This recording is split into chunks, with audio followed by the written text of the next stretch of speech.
Okay, so the last question that was raised towards in the middle of his base was,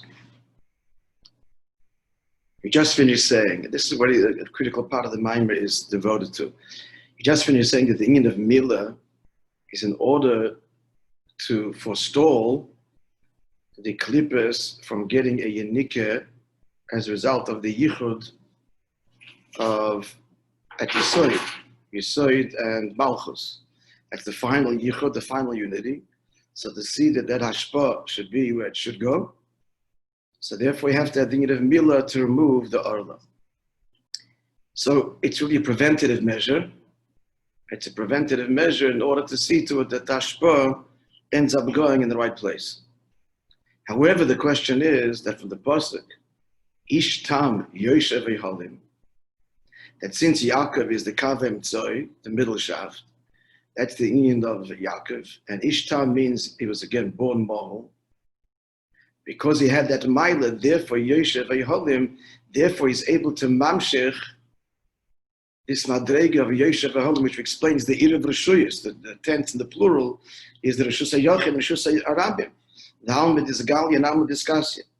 So the question in summary is that from the pasuk itself, the inference is that the inyan of being mole is not merely a preventative measure at the end of the whole hashpah, at the level of Yisoid, to see to it that the hashpah goes in the right place, but rather it's integral to effecting the Yoshev Yeholim, the Ir of Reshuyos, the fusion of the two Reshuyos, as we explained in this Maamar at length in the previous Maamar.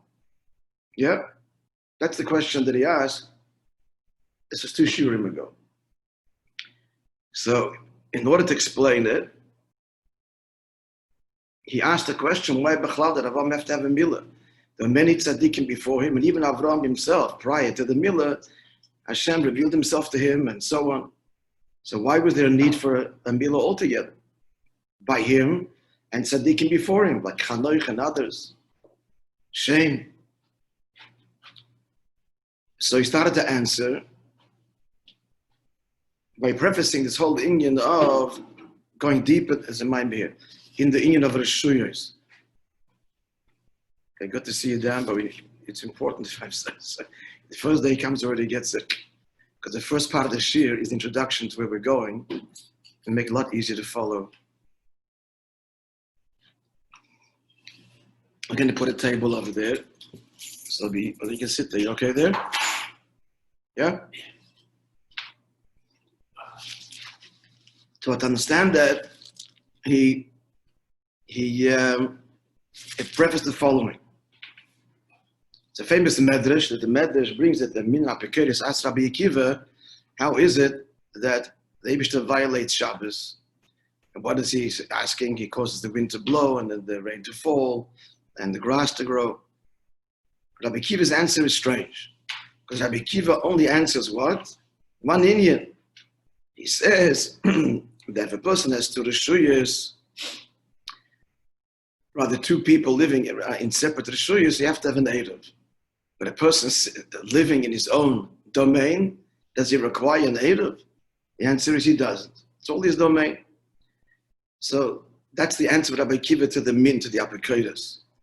And the obvious question is, but he's not just asking about God carrying kavayochel, as it were, from one domain to the other, from heaven to earth, as perhaps implied by the rain going from heaven to earth. His question was, B'chlam on h't's melachos, on all 39 labors, and he's only addressing one.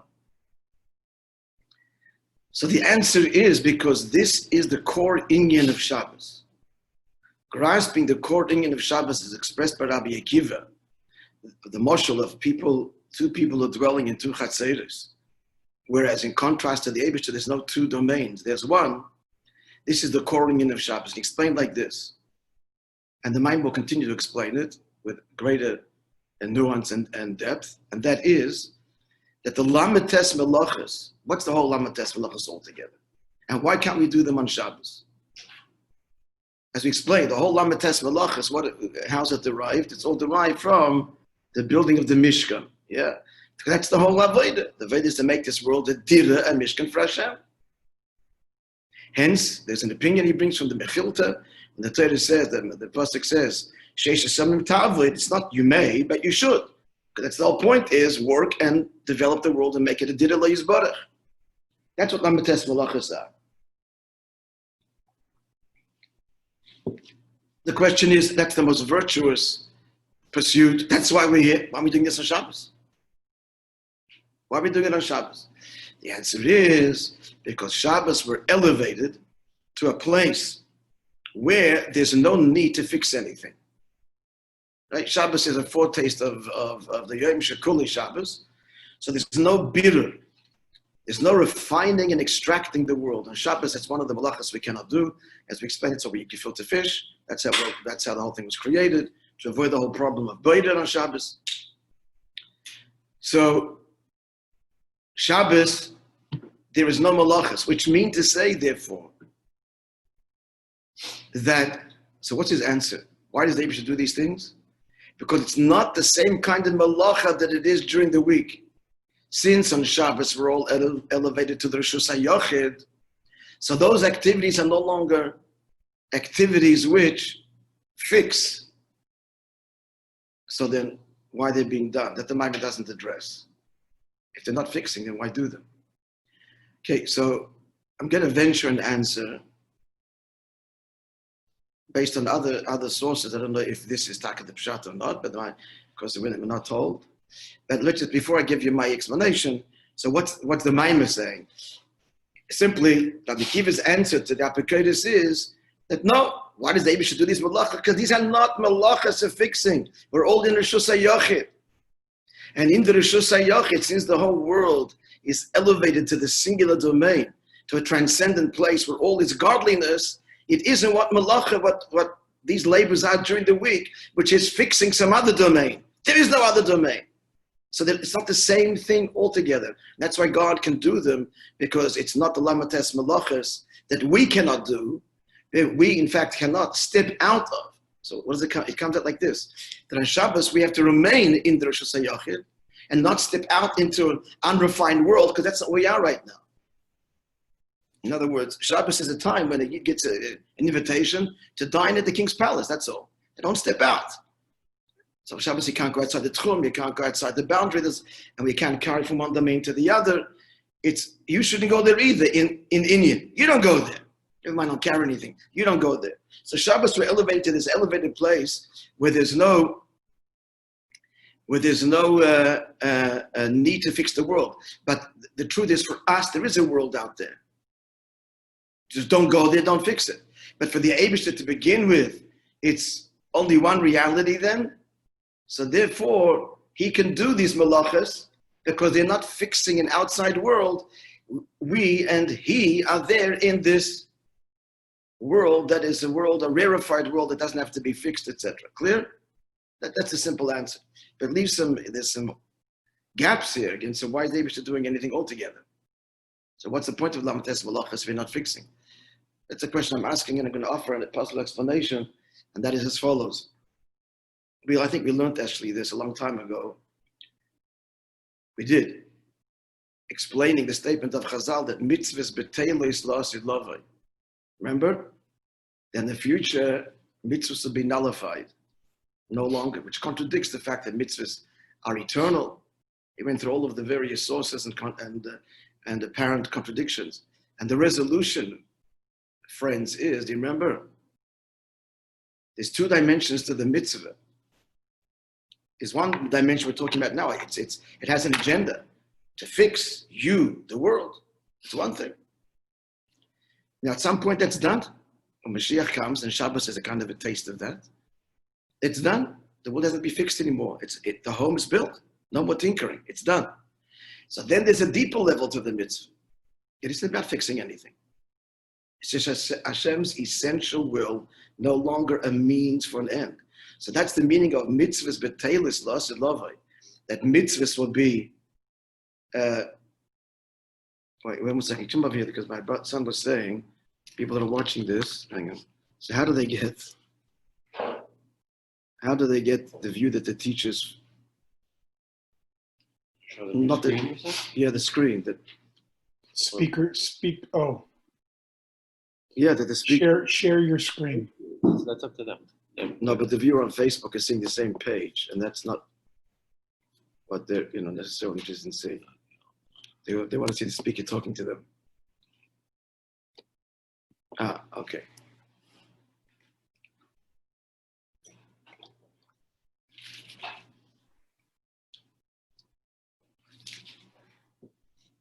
So then there's the essential dimension to the mitzvah, which is what? Not about fixing the world, but Hashem's essential desire. What's it for? For nothing.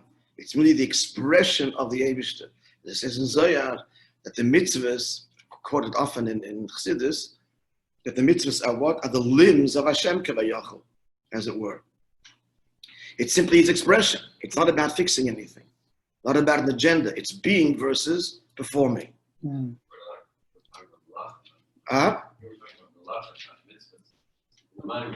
So I'm applying it here. There's the inyan of, it's a bit tenuous for the reason you're saying. But the whole thing, Sheish Samim Tav, which is the Mechilta, so mitzvah saseh. It is a commandment.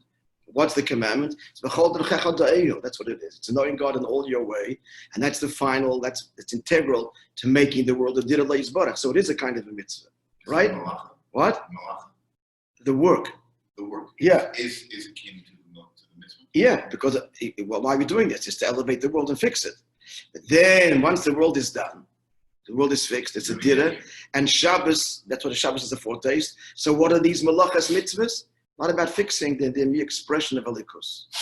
And that's why the Eibishter does them kavayachol on Shabbos, because that's a foretaste of the mitzvah, the performance, the act that is no longer about fixing, doing something. There's no outside, there's no fixing, it's done. So why can't we do the malacha? God has that perspective purely on. We don't. We've got to leave the world behind. We've got to follow these strict rules of disengagement so that we enter a place where we're tasting the future perfect world. But the reality is it's not. So don't cross that line and don't do those malachas. Okay, so that l'cheira would appear is the pshat. Now, that's Shabbos. But he wants to say that the milah is higher. This is all to answer why Avraham needs to have a milah at this point in his life. Why? When there wasn't didn't have to have it before, and Hashem spoke to him, and likewise previous tzaddikim. Because we're going to see in a minute that milah, as we all know, is doiche Shabbos. If the bris happens on Shabbos, you do the bris. It's even higher than Shabbos. So what is that? Because what's Shabbos? What milah is akin to, this is what comes out here. Milah is akin to what?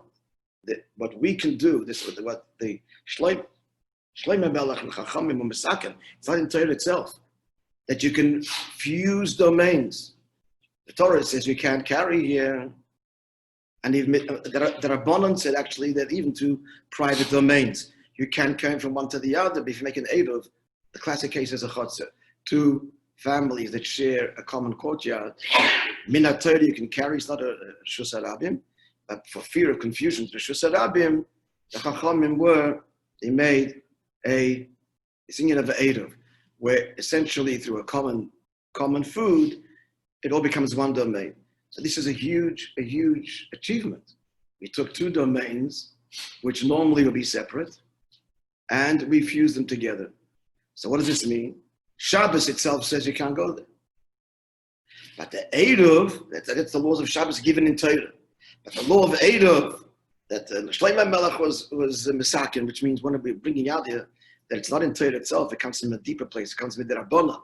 We learned earlier that the Rabbanan and a minig are a revelation of even a deeper level of the Ratzon Hashem than that which is spelled out in Torah, which is spoken about many times. So what's the inyan of eruv? So the inyan of eruv is that even though the Torah says you can't carry there, we can make that a combined, unified domain, even though before that it was separate. So that goes even beyond Shabbos. Shabbos says leave it behind, but you can't include it because it's not fixed yet. And the eruv on some level does. It makes it, fuses it. And that's the milah. Hashem's answer. What is Rabbi Kiva's answer to the milah? No. By milah, you're He doesn't know about Mila. No, I'm saying. Mila is even higher. The story of Rabbi Kiva and the Min addresses Shabbos only. Why the Eibishter can do it? Because for him, not for us. It's all Rosh Hashanah. And Mila makes even for us Rosh Hashanah. Right. But it's the same answer. It's just for us, we have it to the level that Rabbi Kiva is saying it's for the Eibishter, correct? So this Inyan, so let's not be confused now. So this phenomenon called Eruv, which is not in Torah itself, Midei. It's something that's revealed very deeply through Shlomo Melech, the Chachomim. What does it do? It takes a domain where you can't go to and makes it singular. The Ruchni is that's akin to the Inyan of Mila. Here you're doing an act. You're cutting. It's a thing you can't do on Shabbos and Mila. And Boruch, you're removing a foreskin. It's actually Boruch, also a very good point. Actually, Boruch is to separate the bad from the good. You're removing a cover. And yet we're doing it on Shabbos. Because that's the point you're going to arrive to, that Mila is a revelation which you can do a malacha, as it were. It's like the Eibishter's perspective, reality. It's all one domain.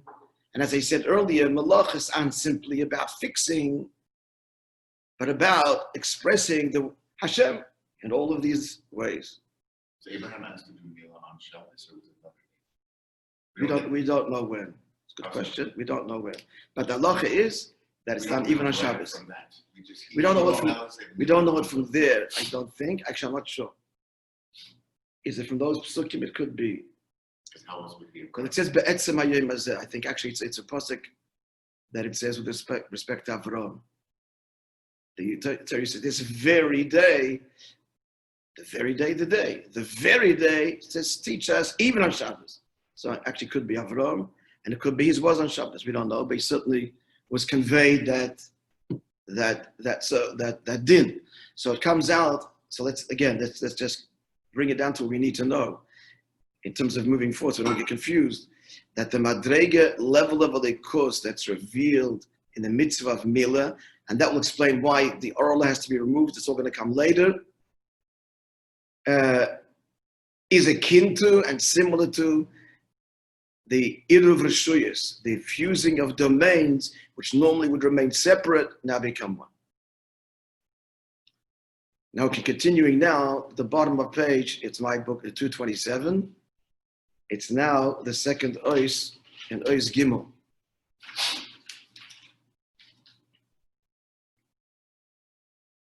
So v'zeh coming in Amila. So the Iruv Reshuyos,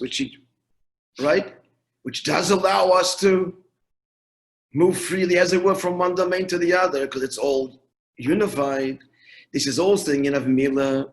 Shadoiche Shabbos, Mila is Doiche Shabbos. As that's in brackets, Shekol HaMalachos HaKshuris, in Mila, all of the work that's required to do for the Mila, including heating up water, carrying everything. It's all suspended, and Mutar is b'Shabbos, all done on Shabbos. Why is that? I know Shemili L'mayla MiShabbos, because Mila is higher than Shabbos. Why? How so? Because Shabbos, as lofty as it is, it's one of the 7 days. All 7 days are called 7 days of building, even though there's not building on Shabbos. But even at pshat level, you have to rest after you build. So it's part of the building process too. It's a Shabbos with actually not building, but it's shaykh to the building. So it means that the revelation on Shabbos has a connection to Ishtalshalos. And because it has a connection to Ishtalshalos, therefore Shabbos has to say, don't go there. Don't go there. Don't cross the line of Rosh Hashanah. Don't do these malachas. The fact that we're saying don't go there means that Shabbos could be violated. Don't violate it. If it could be, it means it's affected by the world. Miller says, no problem, do anything. It's not affected by all these malachas are no longer what they were in their ordinary state, which is about fixing and stuff. Miller is a level of perfection that is beyond even Shabbos. So it's not don't go there. There is no there. Everything's fixed. Mashenki Milos, he says, Mila Bayamashmini, Mil is the 8th day. Shazui, Bechina, next page, Shalamain, because say the Ishtal Shalos. Mil is completely higher than Ishtal Shalos. Zer Sham Berazal. And this is the deeper meaning. Tam Sham Bila Bashmini. So it says in Zohar, in the Medrash, why is Mila the 8th day?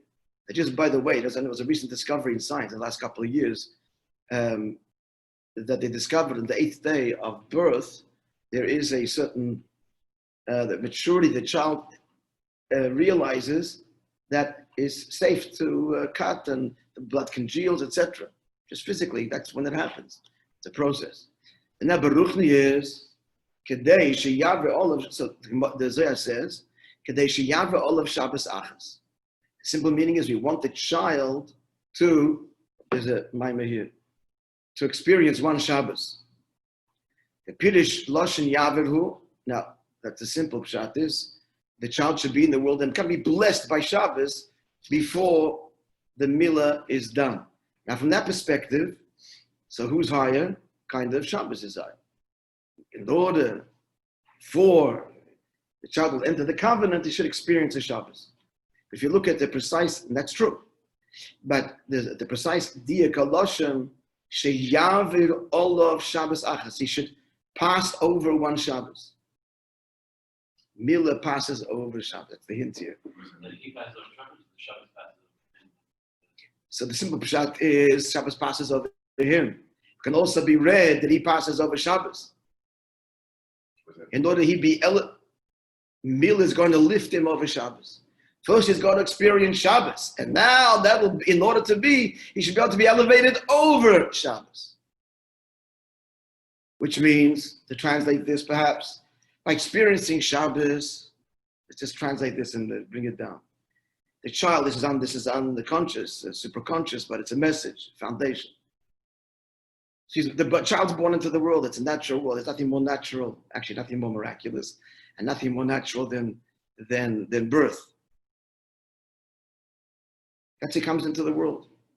And moreover, it's a big terrible shock because till then the neshama, the embryo was learning the whole Torah in the womb, and now it's made to forget. So it comes down into a physical world, and that's a terrible thing. It's a terrible thing. So then the first thing is Shabbos. What's Shabbos? You should know that one day we're going to get to a place, it's not the end of the story, the world that you've been born into. It's part of a whole journey, and one day it will be Shabbos. It's not right now, but it will be. And that's why Shabbos says, everybody, leave your work behind. We're entering into a higher space. All these prohibitions are the means by which we disengage, click into the rarefied, the Reshus HaYachid of Shabbos. Knowing, of course, that there's a week out there waiting for us to fix. It ain't going away. But we get a reprieve in the foretaste. That's one thing. Then the child has the Milah. First, the message is, one day this world will be fixed. Moreover, Milah is, here's a taste of the actual fixed world. Because Milah is, as we're going to learn further, like the Eruv Reshuyos, where the domains become one. And so at the very outset, and permanently stamped on his body, is that the actual resultant outcome. He carries this with it, this eternal covenant happens now. And to work towards it to make it actually happen, but we're already connecting to it. Not just once a week, by leaving the world behind, but in our physicality, and not just in our physicality to the most basic level, our sexuality, our gender, the most human basic desire and need on so many levels to propagate, and the sexual desire, there is stamped, it's all a likus. That's even beyond Shabbos. So going further, so again, that's the pshat, Kedei sheyavra olav Shabbos achas. In order, this can be read, that he should be elevated over Shabbos. The Pirish Lashon Yavirhu, what does it mean to pass? Well, describing Kriyas Yamsuf, that the Yidden, till your people, oh God, passed over, referring to the Yamsuf, the deeper meaning was that there by Kriyas Yamsuf was a revelation higher than Shem Havaya. They went beyond Shem Havai. Shulamaylim is Shem Havai. So that is why Milah is the 8th day beyond 7 and comes always inevitably after the child has experienced the Shabbos. Because it's higher. And that's the meaning of the Zohar and the Medrash. That why the 8th day? Because the 8th day will ensure them that the child is always going to experience one Shabbos, right? That Milah is higher than Shabbos. Now this is all to answer why the removal of the foreskin. Why the removal of the orla?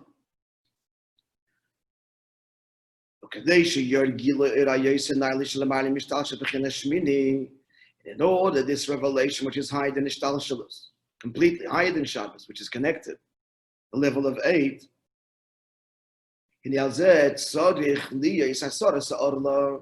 So the orla, the foreskin has to be removed. Why? So Hashem spoke to Avraham till now didn't have to be. Now yes. Answer. And it's not. The explanation here is not in order to forestall the hashpah going to the wrong place. That's another consideration, which we'll see. But here it's in order to receive the gili altogether. The simple answer is that before we say it inside, just to put it in simple language, the very subtle barrier that he had till now was not a stira telikus. Why? Understand what we're saying? Because till Milah, what does Milah say? Pre-Milah, what's Shabbos saying? Right now, before the world becomes Shabbos. Shabbos is saying the world will be fixed one day, but it's not yet. So there's a barrier. That's part of there's a barrier that's going to be overcome. So therefore, having the orla before Hashem gave Milah was perfectly okay, because that was the reality, an unrefined world. And we acknowledge that. And Shabbos says, stay away for 24 hours, 25 hours, don't go there. Taste how it's going to one day be. But the Milah is not what it's going to one day be, but it is in essence now. So therefore that barrier which till now, barrier means some level of separation, some subtle level of Avram, of self, of independence, was okay in all the divine communications he had till now. But now that I'm giving you Milah, says the Eibishter, and Milah is stamped in your very body, that now, forever and eternally. 8 is eternal. The ultimate outcome is no barriers now, none whatsoever. So what was still now acceptable, not just acceptable, but the reality, now in the face of Milah, it's no longer. So that's why now the orla has to be removed, this subtle sense of separation, but not in the face of Milah. Is that clear?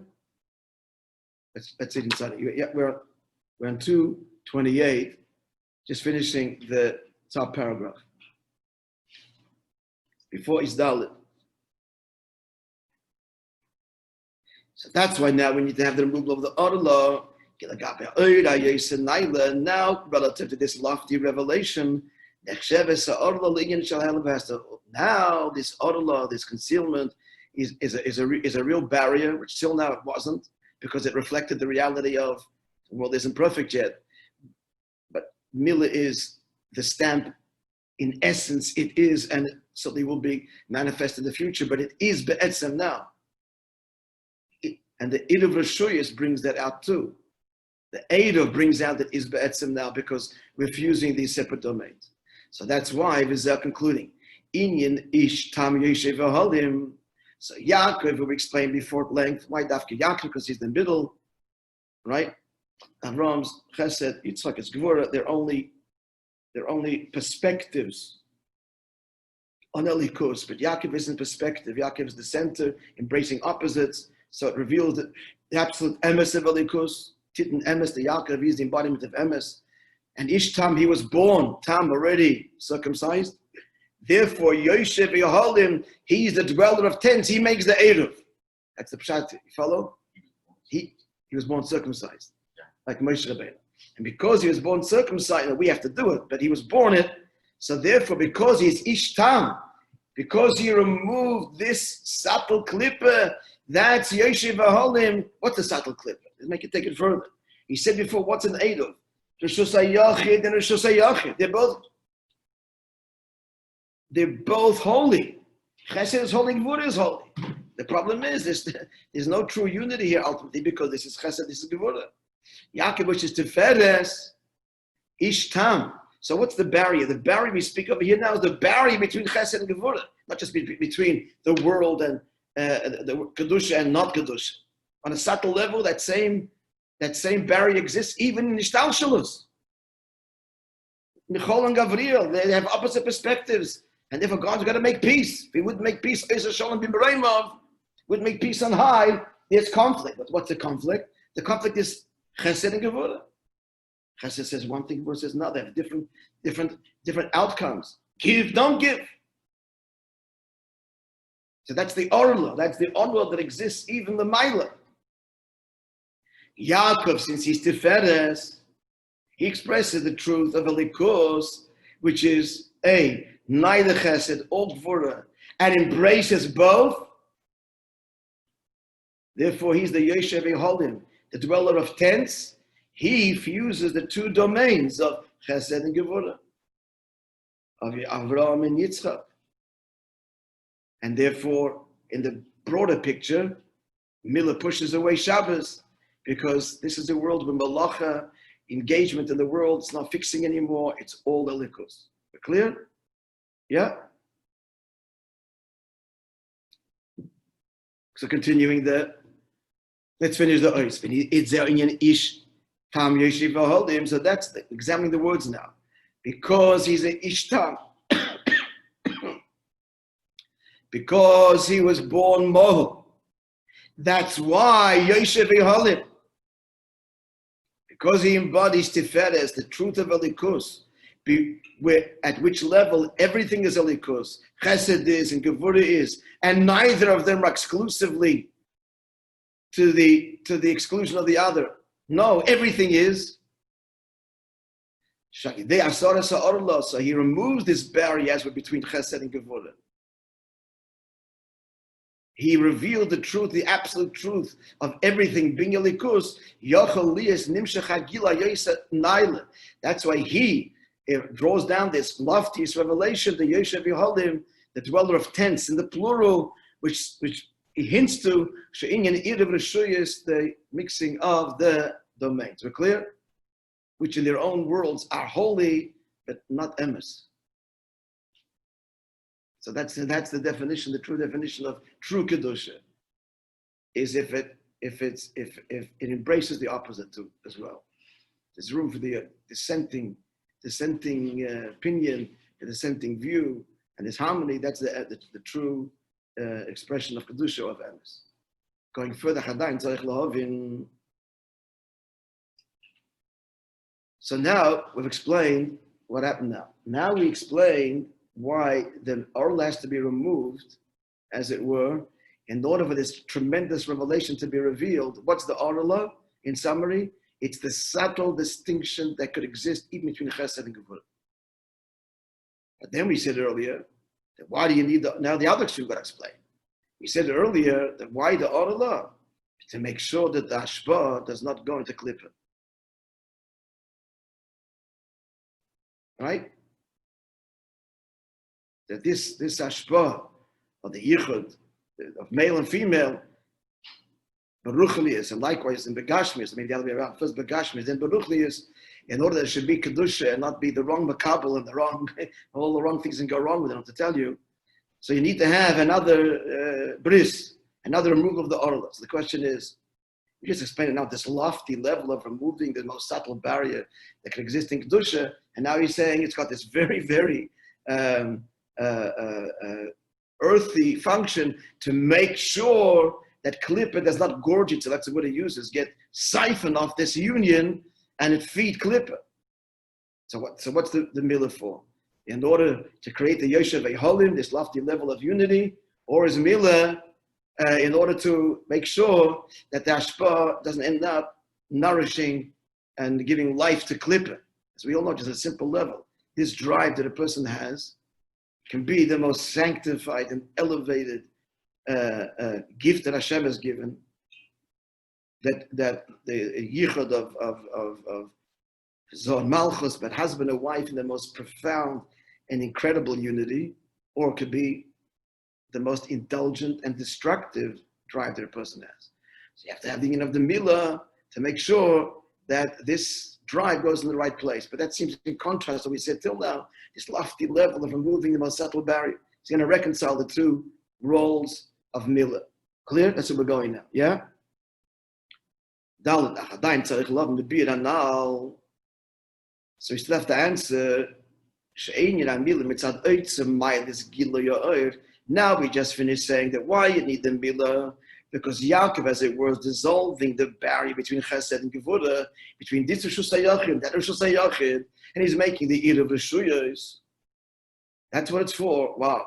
To l'chayr would appear, but the Alter Rebbe says, which we quoted earlier, Magi Dvar of the Yaakov, what does he say the milah there is? Shina milahu, you need milah, b'chadei shalei yumshach teisefes yedika, the chitzonim. You need milah because this hashpah should not end up in klippa. So that's a very, very different and almost opposite need or purpose for milah. First, we're talking about dissolving the most subtle levels of separation, l'mayla. And now we're saying its purpose is they shouldn't end up in klippa. And the explanation is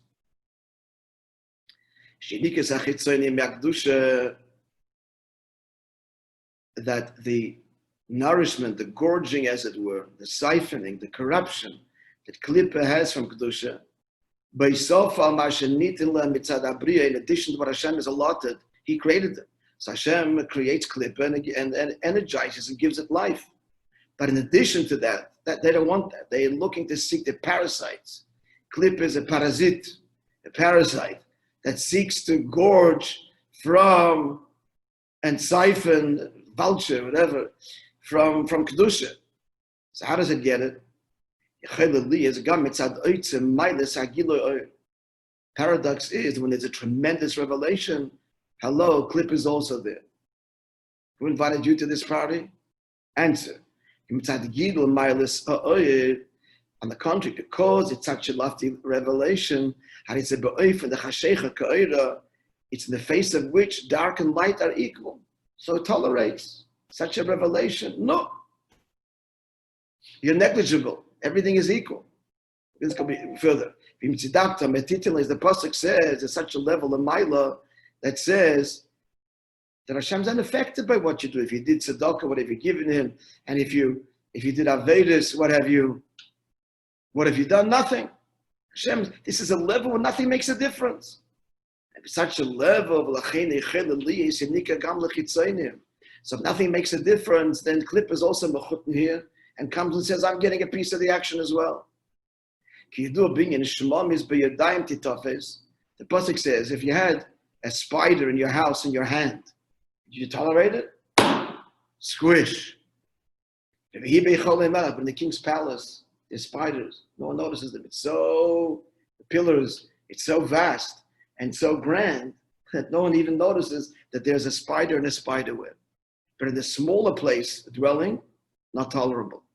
So this brings out this idea that in the face of this very lofty revelation, there's a danger. It's very lofty. We're doing this incredible fusion of chesed and gevura because it draws on this third transcendent level. There's the inherent danger because of its loftiness, where all is equal, that klippa can be there, as it were, slip in unnoticed, that nobody cares, nobody notices. We're going to go further. We haven't finished this discussion, but hopefully so far we have some measure of understanding. So that answer, that's where we need milah. So it's answering the last question. It's not only in order to be able to receive this tremendous light. The first explanation of the Asoras, removing the Orla, as we said, till Hashem gave him the milah, he could have in of Orla. The revelations he got were chesed or gevura, and the relations themselves acknowledge there is difference. Now milah says absolute unity, you got to remove the Orla. That's one reason. But you also need it all the way at the end of the line. With such a lofty level that klippa can get there like the spider and be nourished, and therefore you need the Orla. It has to be explained further.